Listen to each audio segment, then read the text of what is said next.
فرستاده اشکانی درفش عقاب نشان را به رومیان باز می‌گرداند. ما در سال 20 پیش از میلاد هستیم، بیش از 2000 سال پیش، روزی که ایران و روم به صلح میرسند با تدبیر این فدر گایوس اکتاویوس امپراتور روم و همکاری این زن موزا، یک کنیز رومی که سردیس او در موزه ملی ایران است. همین سردیس مرمرین که سال 1318 در کاوش‌های شوش باستانی کشف شد توسط رولند دو مکدوئنم، باستانشناس فرانسوی که برای کاوش به ایران فرستاده شده بود. کشف این سردیس یکی از مهمترین دستاوردهای او بود. نیمتنه‌ای از یک زن با تاجی بر سر که مشخص شد به دوره اشکانیان تعلق دارد. وقتی فرانس کومون، باستانشناس بلژیکی، این نیمتنه را از آن موزا دانست، ارزش آن به مراتب بیشتر شد.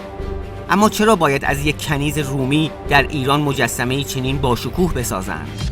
بهتر است داستانمان را از روم آغاز کنیم و بعد به ایران برسیم. از زمانی که گایوس اکتاویوس وارث جولیوس سزار با شکست رقیبانش بر تخت فرمانروایی روم نشست.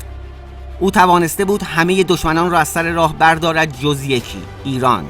رومیان تا آن روز 2 بار با شاهنشاهی اشکانی وارد نبرد شده بودند، با 2 سردار مقتدر خود کراسوس و مارک آنتونی که هر دو هم شکست سختی خوردند. اکتاویوس راه چاره را نه در جنگ که در صلح دید. پس کنیزی را همراه با هدایای بسیار به رسم دوستی و صلح برای شاه ایران فرستاد. در آن زمان شاه اشکانیان فرهاد چهارم بود، بیرحم، سختگیر و جنگجو، اما عاشق کنیز روم شد. زنی که نام او را سرموزا، تئاموزا اورانیا و مویزا هم ثبت کردند. او را امروز به نام موزا می‌شناسیم، کسی که شرح زندگیش را فلاویوس یوسیفوس مورخ رومی ثبت کرده. او نوشته که این زن بسیار زیبا بود و توانست دل شاه ایران را برباید. پس طولی نمی‌کشد که همسر محبوب فرهاد چهارم می‌شود و تلاش می‌کند تا شاه بیرق رومی را که در جنگ حران به دست ایرانیان افتاده بود به اکتاویوس بازگرداند. اتفاقی که باعث شد اکتاویوس نزد رومی‌ها جایگاه یک پیروز را به دست آورد و نقش بازستاندن این درفش را از ایران بر مجسمه او حک کنند.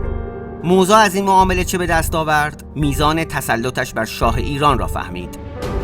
او آرزویی در سر داشت که با به دنیا آمدن پسرش خود را به آن نزدیک دید. پسری که آن را همنام پدرش فرهاد نامیدند. کوچکترین پسر شاه ایران، آن هم از مادری رومی و نه ایرانی. اما موزا توانست او را به پادشاهی برساند.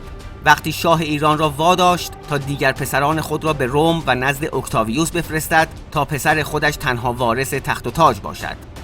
با قتل فرهاد چهارم به دست این مادر و پسر، سلطنت از آن فرهاد پنجم می شود. اما فرهاد تازه شاه شده اعتباری در دربار ندارد، به خصوص که مادرش را کنیزی رومی می دانند. اینجاست که برای نخستین بار در تاریخ ایران تاج شاهی بر سر یک زن می نشیند، بر سر ملکه موزا، و این سکه ها ضرب می شود با نقشی از فرهاد پنجم اشکانی روی آن و مادرش موزا بر پشت سکه با نوشته‌ای به این مضمون: سکه ایزدبانو اورانیا موزا ملکه. یوسیفوس مورخ رومی گفته موزا برای کسب مشروعیت در سلطنت با پسر خود نیز ازدواج کرده، موضوعی که 2 مورخ معاصر یعنی جون بیگوود و لئوناردو گرگوراتی آن را رد کرده و شبیه به افسانه ها دانستند. از طرفی برخی مورخین موزا را نخستین پادشاه زن در ایران لقب دادند که گفته‌ای دقیق نیست. موزا گرچه بانی به قدرت رسیدن فرهاد پنجم بود، اما رومی بودن اون نقطه ضعف سلطنت پسرش شد. همین موضوع باعث شد تا فرهاد پنجم شأن او را در حد یک ایزدبانو و شریک در سلطنت بالا ببرد تا حکومت خودش مشروع باشد. از طرفی او در کنار پسرش که شاهنشاه بود تاج بر سر گذاشت و خود او به عنوان شاه شناخته نشد.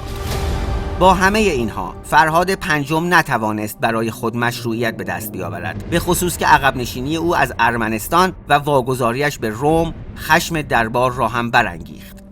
ارمنستان همیشه برای شاهنشاهان اشکانی اهمیت فوق‌العاده‌ای داشت و خود را حاکم آن می‌دانستند. پس بر فرهاد پنجم شوریدند و او را کشتند. از سرنوشت ملکه موزا اطلاعی نداریم جز گزارش‌هایی درباره فرارش به روم که برخی فرار او را همراه با پسرش شاه بی‌تاج شده ایران هم دانستند. موزا حدوداً 30 سال در ایران بود و در این مدت کوتاه از یک کنیز به شخصیتی همتراز با شاه ارتقا یافت. نخستین زنی که در ایران نقشش را بر سکه زدند و نیمتنه‌اش را هم با تاج شاهی بر سر ساختند. گرچه هستند پژوهشگرانی که این نیمتنه را به دلیل شباهت در تاج و مو به توخه الهه نیکبختی یونان نسبت دادند و دلیل ساخت آن در ایران را علاقه اشکانیان به فرهنگ یونانی دانستند. هرچه هست این مجسمه امروز به نام ملکه موزا در موزه ملی ایران نگهداری می شود، زنی که شاهنشاهی اشکانیان را دگرگون کرد.